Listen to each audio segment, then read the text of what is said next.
I've seen a fireball, I've seen a ball of light. In India, I saw a saucer that was very clear. It was moving really kind of like a firefly. And yeah, I'll never forget how that felt, because it definitely felt very paranormal. You don't see things moving quite like that, and we followed it for like 10 minutes. I mean, I have no doubt that they're out there. I don't know whether they're, kind or even care about us. I personally think that we are their experiment. I think that human beings are genetically modified by UFOs, and they're just observing us, whether for fun or for any other reason.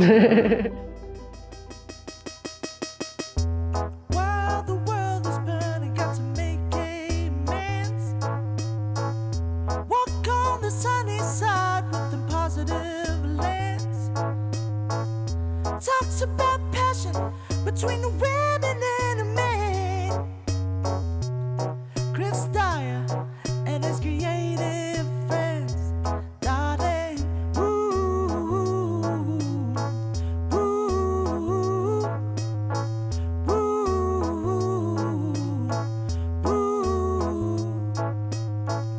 ooh. Hi, welcome back to Dyer's Creative Friends, the super fun, awesome YouTube podcast show where me, your artist friend Dyer, talks to his super awesome artistic friends.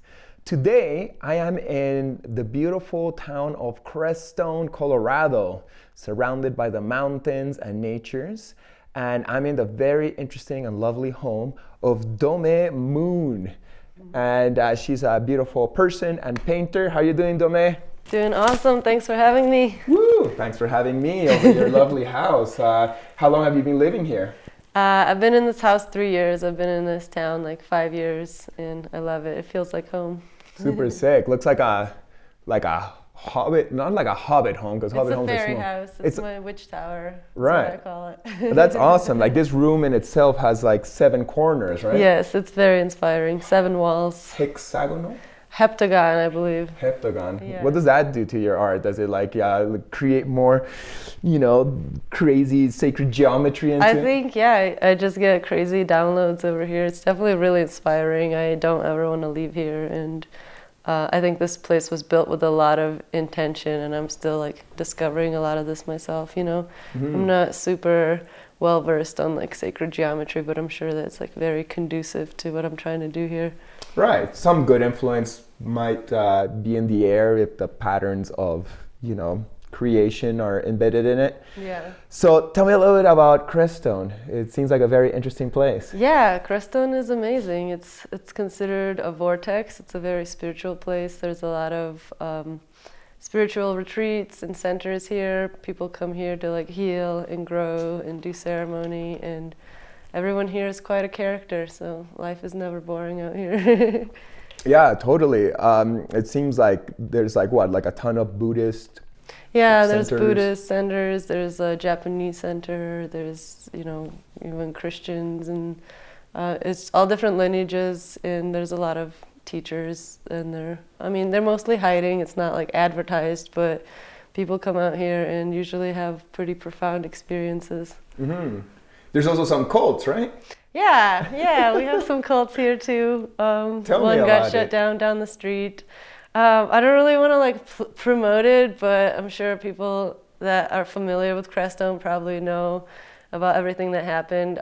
Since this is a place for spiritual seekers, a lot of people that are traumatized are really easy to take advantage of, and so people also get misled.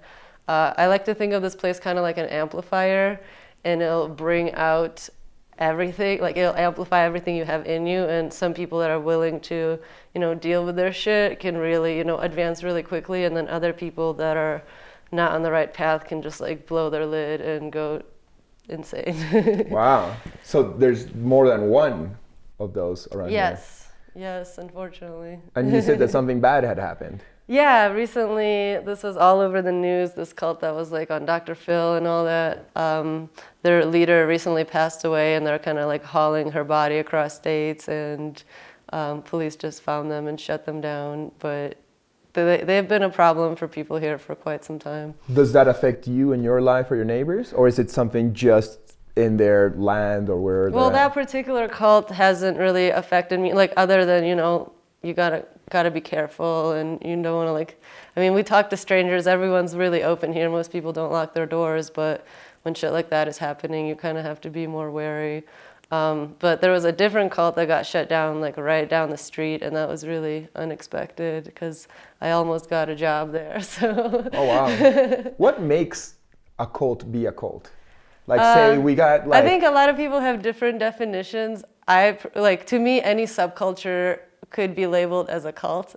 However, I think that there is subcultures that are empowering and give you like free will of choice, and just because you share a common interest, like that's fine. But then the cults that are super disempowering, so like that place was like depriving people of sleep and not letting them eat, and like using brainwashing techniques to just kind of fuel their own agenda, and believing that like you can only, reach God through this one person, and you can't. What's the goal, like, to disempower people that much? What are they trying to get out of them? Well, I personally think it's an egoic thing. When you feel really small and really insignificant, you try to overcompensate for that, and getting people to like worship you and follow you and support you in all the ways kind of fills that hole of like, I'm small and insignificant. Right.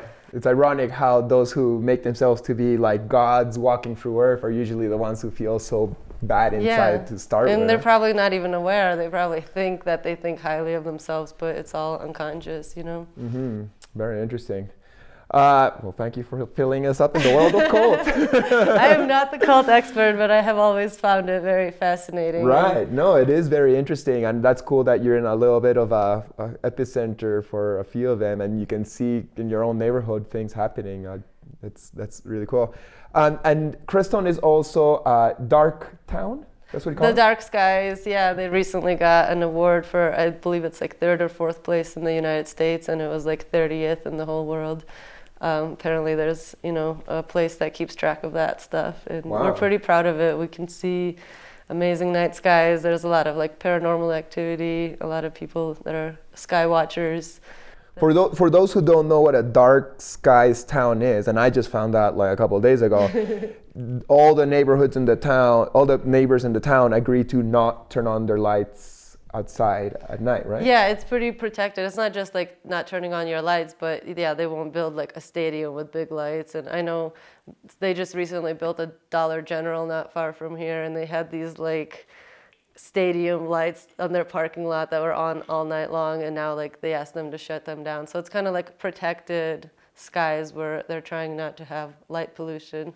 Wow. So, and the objective is so that you can look at the stars more clearly. Yeah, because you don't get to see that everywhere. And thus, then you get to see paranormal activities, like some UFOs flying around. Yes. Have you seen any UFOs flying around here? I've seen a fireball. I've seen a ball of light. I haven't seen any like distinct saucers. I have seen that in my life when I was growing up back in Lithuania. I saw a saucer that was very clear. It was moving really kind of like a firefly. And yeah, I'll never forget how that felt, because it definitely felt very paranormal. You don't see things moving quite like that. And we followed it for like 10 minutes. It was written about in the newspaper and such. I haven't seen too much out here. I have seen a crazy fireball, like a giant fireball that was moving really slow. Wow, so it wasn't a comet or no, asteroid? It was huge, and it was moving like pretty slowly, and that was absolutely unbelievable, once in a lifetime kind of thing. That's awesome. It's great that the job that I'm doing here in Crestone for that cute hippie family, they have so many tales of like UFO, what do you call it? Visitations or visibility or whatever, and they want me to paint all these murals of UFOs on their land. So it's so cool. It's been fun. What's your relationship with aliens or extraterrestrials? My relationship? Yeah, like do you have a relationship, or what's your point of view on them? Yeah. I mean, I have no doubt that they're out there. I don't know whether they're, kind or even care about us. I like to think that there's beings that are much more advanced than us out there. Personally, I don't have like a super tight connection, but I do like to listen to people that feel like they can communicate with them. And yeah, I had mushroom ceremony here not long ago, and I saw 3 blue lights like all around my windows, and that definitely felt like it was there for a reason. So, Nice. you know, I don't like to make speculations, but I definitely feel a presence, and I think that I personally think that we are their experiment. I think that human beings are genetically modified by UFOs, and they're just observing us, whether for fun or for any other reason. What will they find out through us? Yeah. Maybe they'll find their way to become God itself Yeah. through this vessel. Who knows? So you're telling me you grew up in Lithuania. Yes. Tell me about the country of Lithuania. I don't know anything about it at all. Lithuania is absolutely beautiful. It's green, it's rainy, we got hills. It's very small, but we have a very, very rich and old culture. Our language is very old, and it has a lot of relationship to Sanskrit. And yeah, it's just a really beautiful country, and I miss it a lot. And you moved to America at what age? I was 14. And you moved to, I think you told me, Illinois, right? Yeah, I moved to the suburbs of Chicago. How was that? How was that change? It was the hardest thing for me. At the same time, my mom was sick and dying, so like being ripped away, and like 14 is a vulnerable age for anybody. But for me, like being ripped away from all my friends, my culture, I loved my school at the time. I was going to art school back in Lithuania. And then I just kind of like plopped down in this apartment in the suburbs. I had no friends. My dad was like always working. I'd never see him. I was going to high school, and everything was so artificial. And while like, to me, it seemed super wealthy. I know here it'd be considered middle class, but to me, it's like absolutely rich. But people seemed so miserable and so cold and so poor in relationships and family bonds.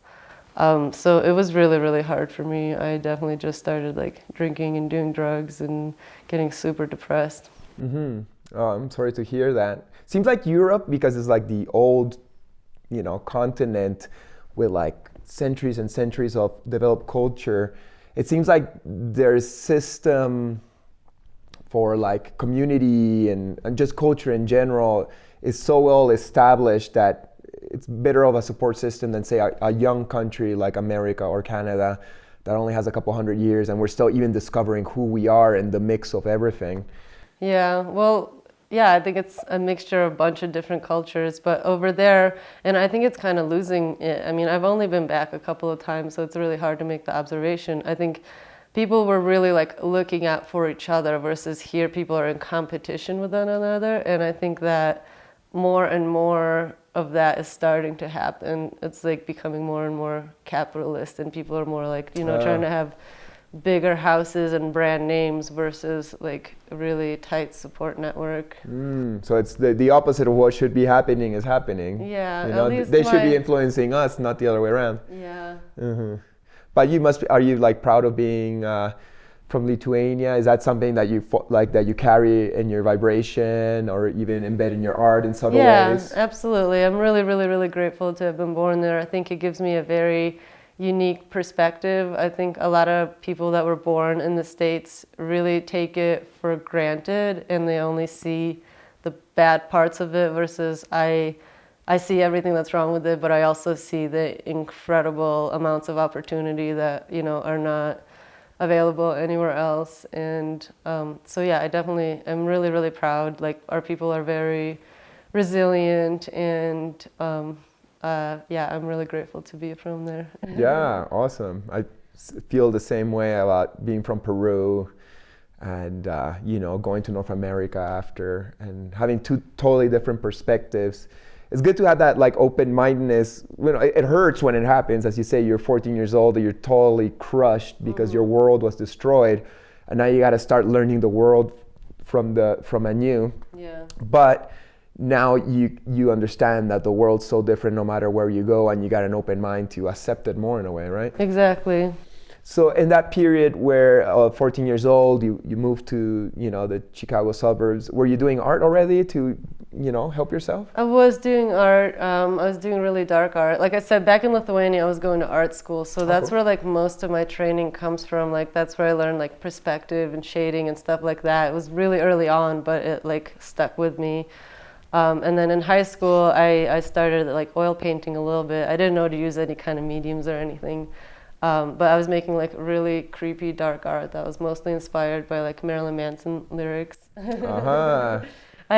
During my senior art show, I remember people like didn't even want to go by my section, were like so disgusted, and I was so proud of that. Well, you're a teenager. What do you expect? Exactly, You gotta do some. Like I myself, I was doing either Rasta art, with a bunch of Rasta smoking joints, even though I didn't smoke weed at the time, or Metallica, skulls, or Yes. then I got into street gang culture, and it was all about knives and rocks and violence. So it's the vibration of a growing adult.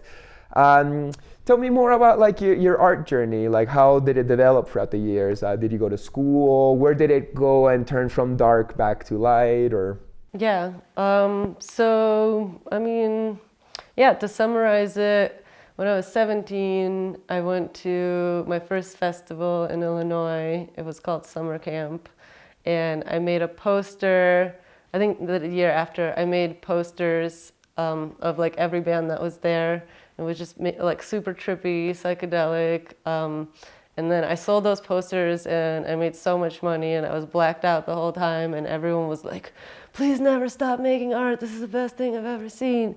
So that was kind of like my first glimpse into like, I can make a life out of this, because like the best weekend ever, and I'd never made so much money. It was great. Mm-hmm. So I did that the following year. Like I made even bigger posters, and that was cool. But really, after high school, I kind of just started like drinking a lot. I wasn't doing much art. I worked as a hairstylist. I didn't go to art school after that. When we first moved to Colorado, I took some graphic design classes online, so I have an associate's degree in that, but I wouldn't call it like much of an art, but it gave me some of my more digital skills. Yeah, it's easier to make money for that. Yeah, exactly. And, after I was living in Colorado, I had a very pivotal moment. I've had quite a few like very pivotal moments, but the first thing was when I was living back in Leadville, I realized that you can make a living doing art, and I started doing pet portraits, stuff like that. I basically had everything I wanted, which I didn't want much, but I lived in nature. We had our own home. I worked at a pizza shop for people that were like quite nice, and I was like, I could get used to this, but I was still super, super angry. And I realized that it wasn't my circumstances making me so, like I knew it was coming from within. So that's kind of when I got into like self-reflection and, self-development and reading some books and kind of being more cautious of what I think and say and pay attention to. So that quickly kind of like shifted into, me taking my art more seriously, because when you just follow your inner guidance, like the right path begins to appear. So yeah, that's when I really started doing art. I was still taking jobs here and there. But then when we moved to Villa Grove, which is not far from here, I lived in a complete middle of nowhere. Like our nearest neighbor was a 10-minute drive. The post office like 20 minutes. Like you think Crestone is middle of nowhere, that was entirely middle of nowhere, just like national forest. Mm-hmm. And that's kind of where I had a spiritual awakening, because I was a diehard atheist before then. I just thought life is just torture and we all die and nothing happens. What age was that? I was like 27, I think. Okay. So I had this awakening moment. I was just sitting on the mountain, and then I realized that everything is alive and everything is intelligent. And like, yeah, I had heard that, but I just had this, like full body experience of like, no, this is really intelligent, and no one human being created this. It's not by accident.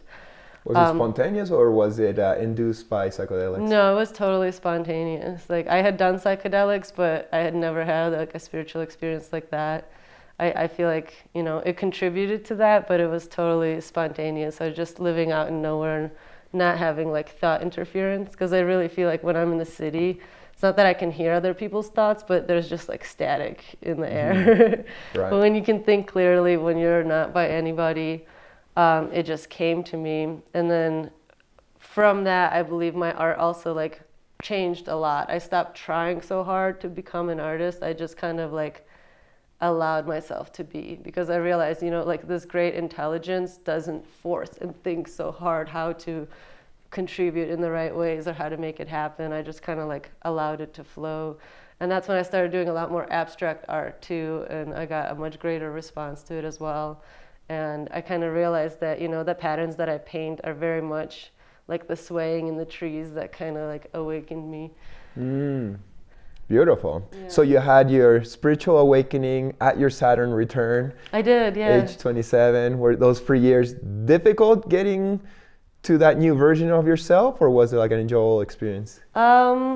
I mean, yeah, it was really hard times out there. It was kind of like the best and the worst times of my life, because not living by anybody, like it can be so great in so many times because no one's like triggering you or messing with you, but like you're facing all of your demons, like anything that I'd ever felt guilty about, all the wrongs I've ever done, you know, are just kind of like surfacing for you to face. So it was difficult, but it was also really great, because then you, on the other side, it's just so liberating. Yeah, so you become to me, stronger through it. Exactly. I'd always choose the path of like facing things rather than numbing it forever. Totally. And you still choose to live, quote unquote, in the middle of nowhere, somewhat isolated, but a few hours drive from Denver. Yeah. I come out there every couple times a month, and I don't feel isolated here. I have a pretty strong community. We host sister circles on the full moons, and so I do feel like I get just enough socializing. I'm a pretty reclusive person, and I feel very content. Yeah, it's good to be a hermit sometimes, especially when you're an artist and need to be productive. You can't be too distracted. Exactly. People are like, how do you produce so much? And I'm like, well, I'm always home alone. That's good. So tell me a little bit more about your art. Like, what's the subject matters that you like to touch in your work?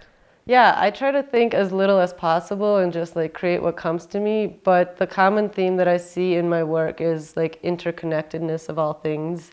I like to paint energy because it reminds us that everything is connected. You know, on the energetic field, there is no boundaries essentially. And I think, you know, the law of one is kind of what I want to portray through my artwork. And a lot of people have responded in a way where, you know, I told them the story about like the trees swaying and how like that awakened me. And my best compliment I've ever received where someone was like, ever since I saw your artwork, like I don't see anything the same. Like now anytime I see like rivers flowing or trees swaying, they just see like energy patterns rather than like a material object.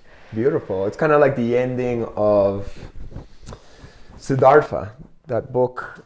Who wrote Siddhartha?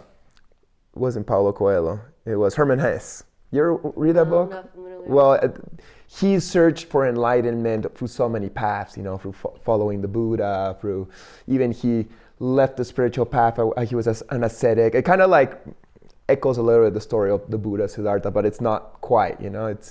And at the end of the book, he finds his enlightenment by simply looking at the river and how the river has flows, and then he gets in the flow and he understands. Yeah. So I guess it's cool that you also had your moment of understanding. Would you call that a moment of satori? You know, like, do you know the terms of Buddhist enlightenment? I don't, but in yoga we call it samadhi, so okay. Yeah. And I think in Japanese Buddhism, it's called satori, like a flash of enlightenment. Not enlightenment itself, but like a understanding and that helps you forward. Yeah, a moment of clarity, absolutely. Yeah. Beautiful. That's great that you had it, and then you can put it in your art, and then you can share it with your followers, and they themselves find moments of clarity through it. What a great way to use the art to help awaken humanity. Thanks.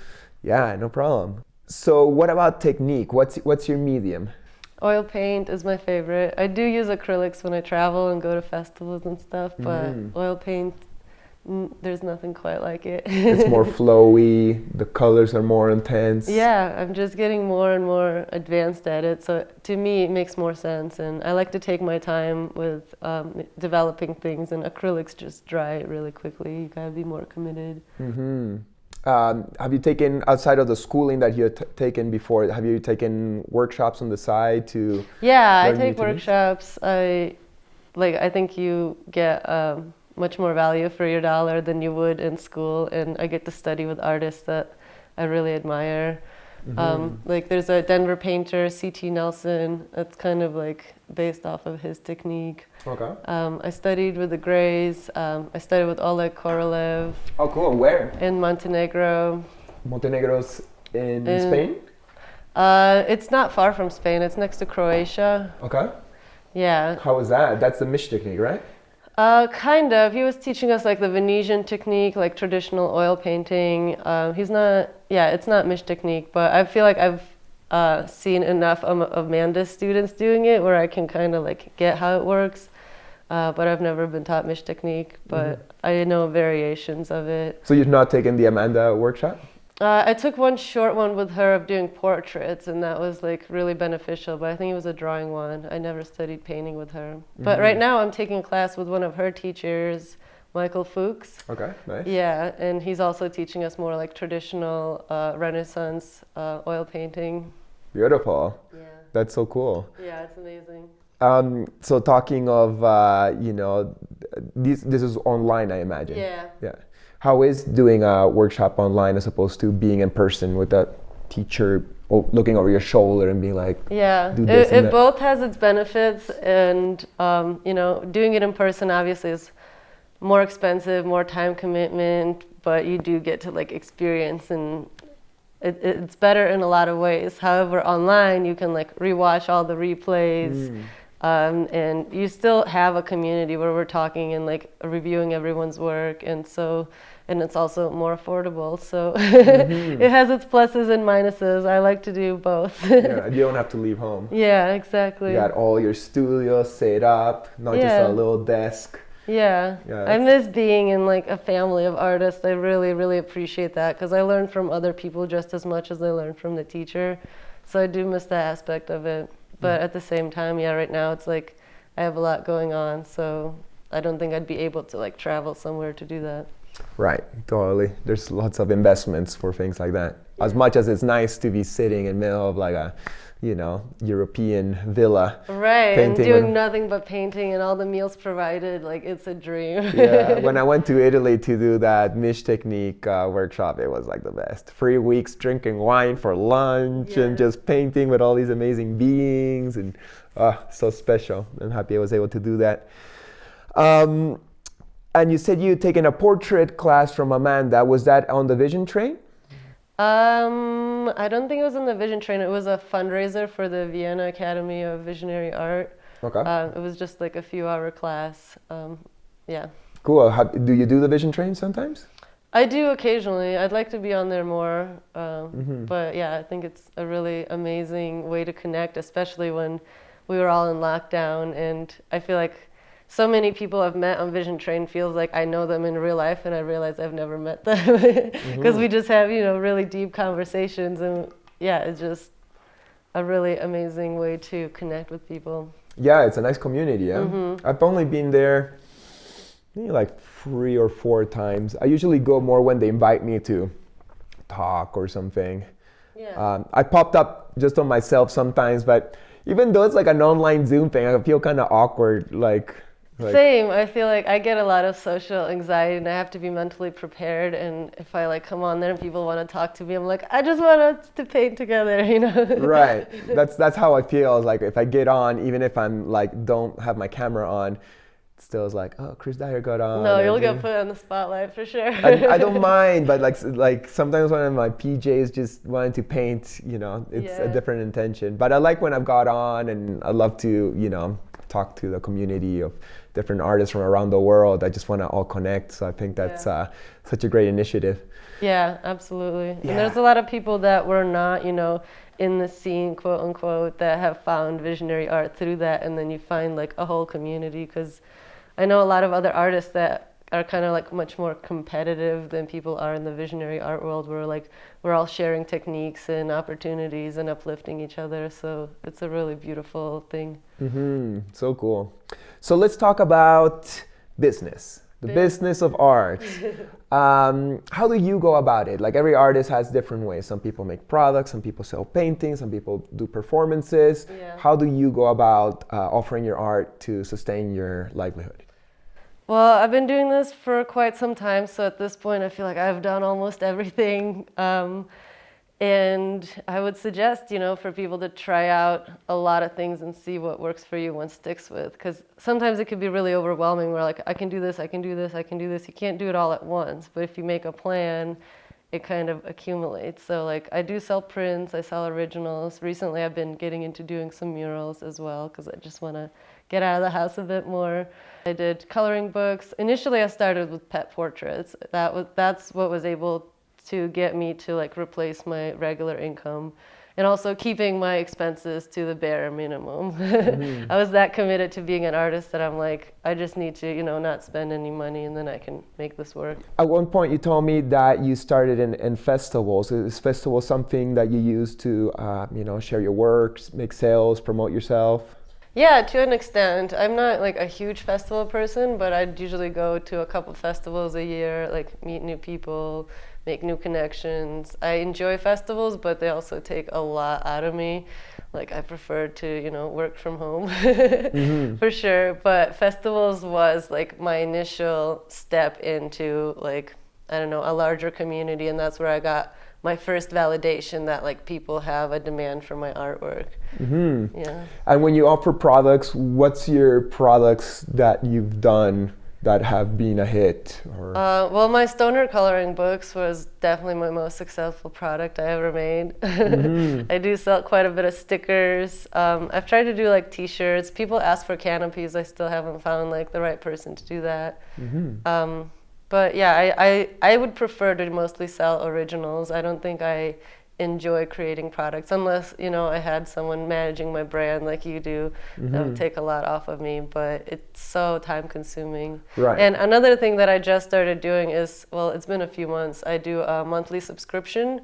So that way I have a little bit of a base income, and I send people a surprise package with like stickers and prints and all sorts of stuff. Cool. How's that system? Like, does it go through Patreon or something like that? I got the idea from Patreon, but I just did it myself on my website, and I just have a subscription through PayPal. So, because Patreon takes like 20% and they don't do anything. I don't know if it's 20%, but it was a big percentage, and they really don't help you find new audience or anything. So it wasn't. You gotta do all the work anyways. Yeah, exactly. So might as well just get people to PayPal you. Yeah. Do people ever subscribe but then don't send you a PayPal, or is it an automatic Well, the thing? subscription is automated, so once they sign up for it, it charges them automatically, and they can cancel anytime. Is it like complicated to organize that many people and to think like, or you got like everything well organized in a list of addresses or whatever? Yeah, it's all on there. It's not difficult. Is it like a standard price for everybody, or is it a, can I ask you what it is? $30 a month. $30 a month. Yeah. Nice. Yeah. That's a good system. Yeah. It reminds me of this brand that used to exist, Festibox, where people would subscribe and they would send a box with festival products, and each month was a different artist. Sweet, so that's like, really cool. So I don't think they survived, but it seems like you got a specific thing with your fans. So you just got to come up with like what, new products all the time. Yeah, well, I've done enough artwork where I'll just do like prints or stickers just for them. Sometimes if I release something new, I'll definitely send it to them, but a lot of times I'll just create products just for them. Like I have my own printer, so I can. I've done enough artwork to definitely do enough fulfillment. Nice. Yeah, it's a nice printer. And you do your prints yourself. You got to pack them. So you got a lot of work other than making art. I do, yeah, and that's why I'm trying to like outsource it and really simplify. I'm really trying to see what is worth my time and what is not, because recently I got into like doing the custom jackets, and they're so time consuming, and I just like stopped taking orders even though there's huge demand for it. Oh yeah. Yeah, same here. I'd love to do more jackets. People, like if I make a boombox, people will buy it. Nice. So if I wanted to make money, You just do boomboxes. Just boomboxes, and it'd be endless. But it's a lot of work, and I get bored always doing the same thing over and over again. Me too. That's a problem. I don't want to commit to just one thing. Right, you got to keep it varied and fun and switch up the video game. So an important thing of business is promotion. And an important part of promotion these days is social media. And that seems like an equation that you figure out pretty good, right? Well, thank you. I think you have. I try. I've definitely put in a lot of effort. I spent some time learning what works and what doesn't work. I had a lot of success with TikTok this past year.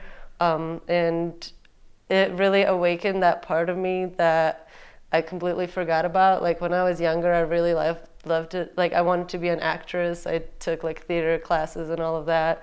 And I think with TikTok, it kind of just like awakened this more like playful, spontaneous part of me. Before, I really hated doing social media. Like Instagram was never my thing, but like the short form videos like really work for me. And I definitely got some traction there. With Instagram, I'm still trying to make it work, and I think the Instagram Reels, where I just post my TikToks, that's been working great. So I think it's just like consistency over a long period of time. I think a lot of other people are doing a much better job than me, but I try. I think having fun is most important, because when you try too hard, it just sucks life out of you. Right, you gotta get into it. I can't do the TikTok. Like I try, and it's so rare that I'll hit a chord with that audience, and that's where you came in and you helped me out a couple of months ago.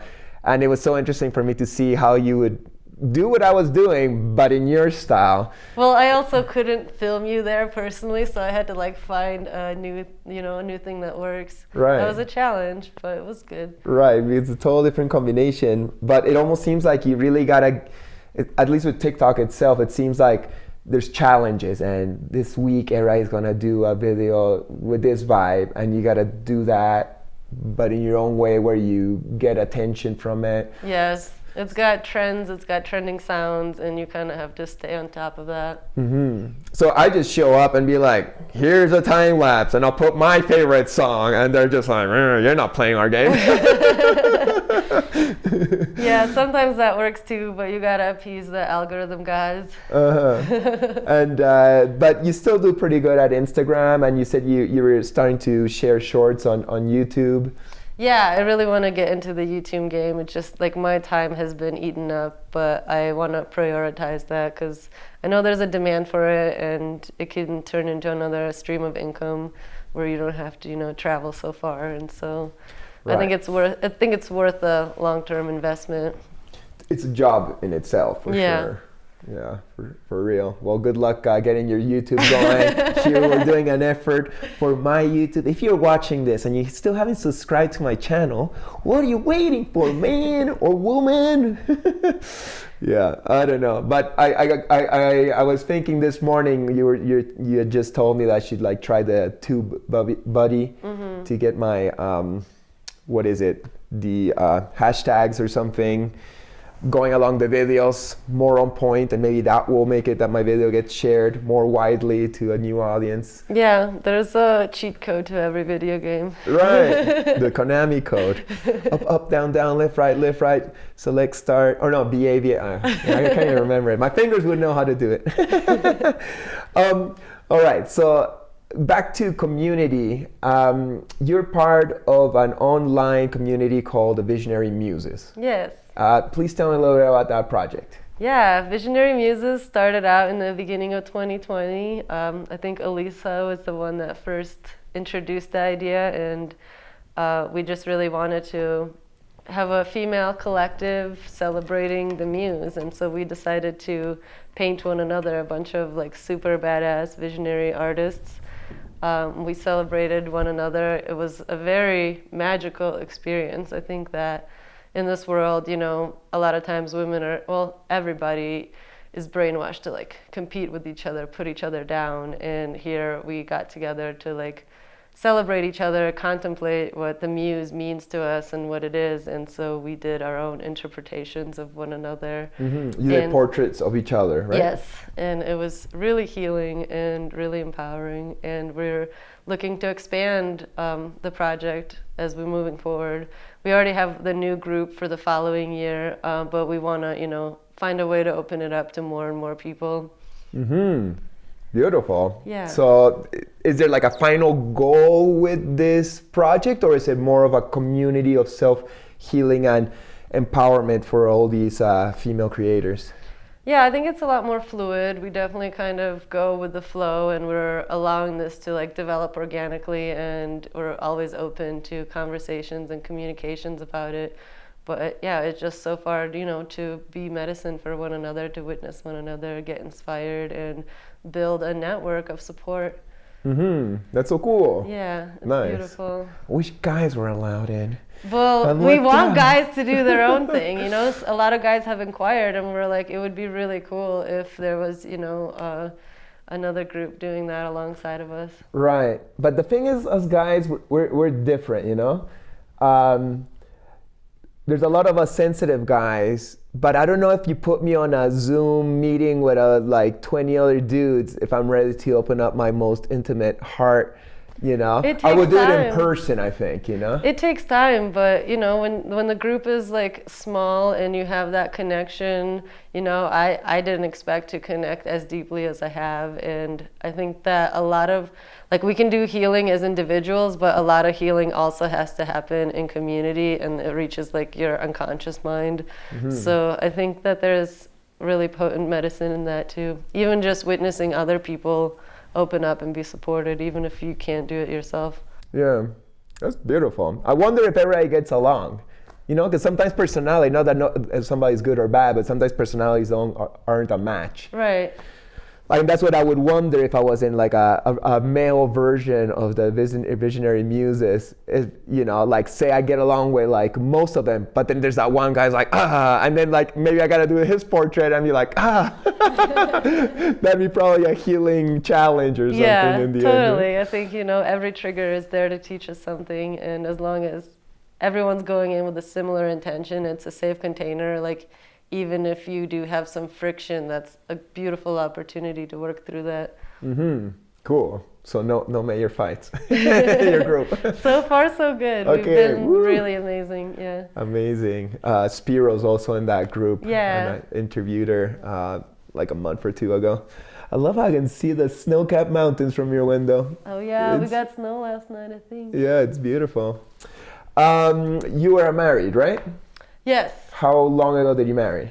Well, we've been together for almost 11 years. We never did official marriage. When I say we're married, we're just committed life partners. We don't really believe getting the government involved. But did you do a spiritual We're still yet to something? do that. I definitely engaged to her. We did we've had some honeymoon type things, but we want to have what we call a love fest, which is basically a wedding ceremony, but we never got around to it because we've just been surviving for the most part, For me, the wedding ceremony is half the reason why I get married. Right, and that's the thing, but you don't need to get the government involved to do that. Well, my ceremonies, I don't invite no cops. Actually, when I got married back in the day, the official one was in Belgium. There was 30 people at this courthouse, which is kind of weird because they had pictures of all the kings of Belgium, and one of them was King Leopold, who went into the Congo and was a bigger genocide than Hitler did. And the picture of that guy is in the wall, the place where I'm getting married, and I was like, do we really gotta have this guy up there? Can we cover this up? Right? But it was just, they couldn't even speak my language. But then in Canada, I had a big, more spiritual art party, wedding kind of styles. For me, that was the real one. Yeah. Yeah. And then, once I got divorced, my Belgian father-in-law took care of things there, so I didn't have to go there or anything. I think a lot of people get married for their family because there's just so much expectation, and neither of us really have much of a family that's putting any of that on us. So it's we want to throw a party for us and our friends. It's just hasn't happened yet. Yeah, it costs money too. Yeah. But at least it's legal. Yeah. When did same-sex marriages become legal in the States? It became federally legal in 2015, maybe, I want to say. I'm not entirely sure. I wasn't following it, but yeah. So you weren't like, yeah, I can do it now, or you're just like, nah, I mean, don't care. yeah, I was relieved, but like I said, to me, I think a lot of people who even are married aren't as like deeply connected. Like they don't have the same kind of like trust and intimacy that we do. And so for me, it's a much more personal thing than it is like, oh, you signed the piece of paper, so now I own you. Like I really don't believe in any of that. Yeah. Well, I've been married and I've been divorced, so I can't say it didn't work out. It was a beautiful sacrament. It was a beautiful experience, and I would still do it again, knowing what could happen, you know? Yeah. But I don't know. I guess I'm just a hopeless romantic or too old school. No, but that's sweet. And I don't, I just don't believe that a relationship has to last forever in order to be valid and absolutely perfect. Right. And the marriage also doesn't have to like be to do us death, do us Right. part or something. She will always be like, you know, Valerie will always be my wifey, you know, my first wife, and we're still great friends, and the love is always there. It just didn't match in where my life was going when her life was Yeah, going. So and that's valid and Yeah. beautiful. and so how is it to be LGTB these days? LGBTQ. I don't know what to say. Like I'm really afraid of saying the wrong words. Like, Yeah. is it queer? Is it gay? What's, you know, like, how is it to be? Yeah, I identify as queer. Okay. And yeah, it has its pluses and its minuses. I think that I have a lot of privilege given that I can, you know, pass for a straight person, whatever that means. And I just think like feminine queer women also get preferential treatment as to you would if you were, you know, like a feminine man or whatnot. So I don't experience a lot of that, but, you know, there's still a lot of people that are not comfortable with it, and you have to deal with it psychologically. And yeah, it's definitely part of my experience. Is there truly people who don't like lesbians? Yeah, thought- absolutely. Really? People think that you don't deserve to be alive. What? Or that you're like sick and twisted and perverted. That's Yeah. weird. I thought like it was like everybody would like them. The girls like them, the guys like them. They're just the best. Not quite. And then there's a lot of dudes that are just like, oh, well, you know, you just need take to a be str- with me. And like, yeah, there's Or a they lot of wanna- people, or they- people they- that don't respect it. You know, a lot of times if you be like, oh, I have a boyfriend, people will just like leave you alone. But it's like, oh, that's my wife. They're like, well, what? I'm just trying to talk. I'm not doing anything. They It's want to like, transform you. right. And yeah, just people, or like fetishize it, you know. Yeah, I guess because porn has made Exactly, things a very yeah. weird perspective on what that's about.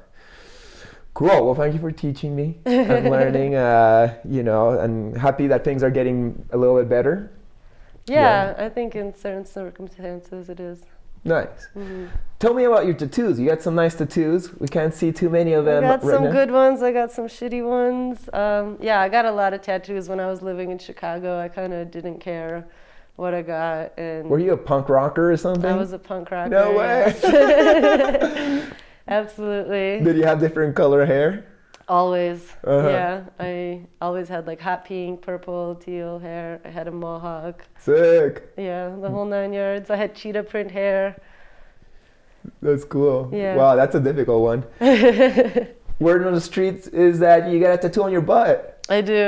Yes. I have a smart ass tattooed on my butt. Nice. That's so funny. Do you think you'll keep that, or you will transform it into something? I have a lot of tattoos I want to cover up, just haven't gotten around to it. Have you ever thought of you yourself doing tattooing? Yes, actually, that's what I wanted to do after high school. I tried to apprentice with a couple people, and it went sour really quickly. And then, you know, I lived a more isolated life, and now in hindsight, I'm kind of glad I didn't do it. Like my best friend in high school, she wanted to do hair, and I wanted to do tattoos, and we kind of flipped, where I was doing hair and she's doing tattoos still. Seems like it kind of like It has the didn't same pan out. vibe, right? Like a barber shop and a tattoo shop To an extent, yeah, like both industries really like to drink a lot, and you're there as like a free therapist, so it's similar in a lot of ways. Right. I would love to do tattooing, but I don't know if I want to be sitting down with strangers every single day, giving so much of my energy and time. Exactly. It was definitely not meant to be for me. Like I thought I wanted to do that because it's like, oh, you get to do art and make money, but I am not social enough to do that. But I do like getting them. Yeah, me too. Well, the pain's not enjoyable, I guess. Yeah. But it's fun, the ritual of sitting there and having a conversation. And I do like drinking beers when I do it. Hurts less. Tell me about your experiences with psychedelics. Psychedelics, yes. Initially, it was a form of escapism for me. Like I told you, when I first moved to the States, I was just drinking, doing drugs, whatever. So that was like my first introduction to like LSD and stuff like that. Mushrooms have always been too much, and I would have like an existential crisis, and I never enjoyed that. But I did do acid quite frequently. Well, a few times a year, not super frequently compared to some people. And I do feel like it definitely helped me to not become indoctrinated at the time. I was having like very existential thoughts about the way society is set up and how you think that, like what's illegal must be bad for you, etc. And like all of that kind of became like really clear that, time is kind of like created by us, and law enforcement has nothing to do with what's good or bad and stuff like that. So I definitely think it helped shape me. But most of my spiritual experiences happened completely sober. And since then, I have done mushrooms a few times to help me break some really difficult patterns. But I did it, in the dark, in a ceremonial setting, and with like intention, and it has worked miracles. Like the first time I did mushrooms to quit smoking weed, because it was like a huge problem for me where I was smoking 24/7. And yeah, it kind of like showed me patterns in how I wasn't being kind to myself. And over a course of a few months after that, I was kind of able to really kind of let it go. And that was really potent and beautiful. And yeah, most recently I also did, because I was like really struggling with just getting depressed and having enough like motivation to keep going. And I do microdose occasionally as well to kind of maintain that. But psychedelics, I believe, are a really, really important tool that I think it can help us overcome traumas and wounding that we don't really have many other tools and techniques for doing. So it just has to be done in the right setting with the right intentions. And I'm really optimistic about the studies that are happening, and I really do believe that if psychedelics become accessible to a lot of people that are struggling, that we'll see a lot of positive change really quickly. Beautiful. When you say you're microdosing, are you microdosing mushrooms? Yeah. Okay, nice. Doesn't give you a bellyache in the morning or something? No. Okay, that's nice. Yeah, I'm really sensitive to it, so sometimes it'll like make me feel a little weird or like anxious, but I try to just really do microdoses. Totally.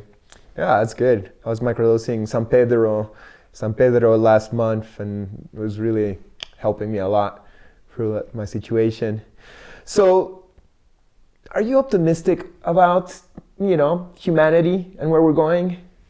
Yeah, I am. I believe that a lot of the things that we struggle with are fabricated, and like poverty, starvation, all this violence, it's done with intention and it's fabricated. Like it's not something that's like a natural byproduct. I think that there's some people that are profiting from, war and fossil fuels and all of that. And I think that at this point we have such advanced technology that we can change so much so quickly. It's just kind of hidden from people. And I'm also surrounded by people that are doing like the deep, hard inner work where they're learning to connect to, the greater wisdom. And I really believe that what I'm seeing, it will play out just fine. Beautiful. Well, it's great to have that optimistic view of the future so we can attract it together. Yeah. That's super important to be living with a doomsday mentality, as much as it's good to have your plan B on the side. Exactly. I think it's good to be realistic and be prepared and do everything you can to avoid problems. And at the same time, if you can envision an ideal reality, we can definitely create it. Anything you can imagine, you can create. Beautiful. True. Do you think art is something that helps the world get a little bit to a higher vibration? 100%. I think 100%. I think creativity in itself is a skill that has kind of been stolen from us for a lot of people. I mean, I'm surrounded by artists, so I take it for granted sometimes because I assume it comes naturally to everyone. But I think creativity, like everyone should be practicing creating in one way or another and getting inspired by art. And then another thing that I think is really powerful, like imagery communicates to our unconscious mind in a much deeper way than we even imagine. So like visual medicine and obviously music as well, but visual medicine delivers messages to like unconscious part of you, and it plants seeds a lot deeper than what we can even comprehend. And I do think it's a superpower that a lot of people undervalue. Yeah, well, it's great you got that perspective, and it's great to see that more and more people are getting into art. It seems like the shutdowns, when people had to just stay home, people are getting more into their, expression in some way, right? Absolutely. A lot of people kind of like quit their office jobs and now doing art, and I love to see that. So beautiful. So we're coming to the end of our show. Would you have some final words of wisdom to our viewers today? Yes, I have plenty words of wisdom. I think most importantly, everyone should try to connect to their intuition and inner guidance. I believe that our bodies are far more wise than what our brains are. And if we can learn to connect to our intuition, everyone's life will unfold in the most miraculous ways. And I think it's really hard to initially trust your inner wisdom over what you've been conditioned to believe. But the more you practice, the better and easier life becomes. And I think that that's the ultimate medicine that we all need right now. So beautiful. Thank you so much, Thank Dome. you, Chris. You're great. I appreciate you. And thank you guys for tuning in to another episode of Chris Dyer's Creative Friends. I hope you enjoyed. Please press the like button, subscribe, comment, and share if you want. And thank you so much for watching, and I'll see you next time. Blessings. Woo! Now this week, my special guest is Della. I am optimistic, man, for the future. I think things are gonna get really, really, really bad, that we're gonna need to stop and fix it or fucking fade away, Like when I was living in Florida and we had the Deepwater Horizon, like that blow up and spill all the oil, remember that? Seeing that definitely turned me into an environmentalist painter, you know what I mean? It was that drastic change, but most people don't go through that, But I definitely am optimistic. Sometimes I'll play the other card though and be like, it's too late, man. It's irrelevant, we fucked the world up. Maybe we did, nobody really knows. But we will hit that point when it's too late, or not, So make sure to subscribe, like, and everything else. Big thanks, and see you next week. Peace.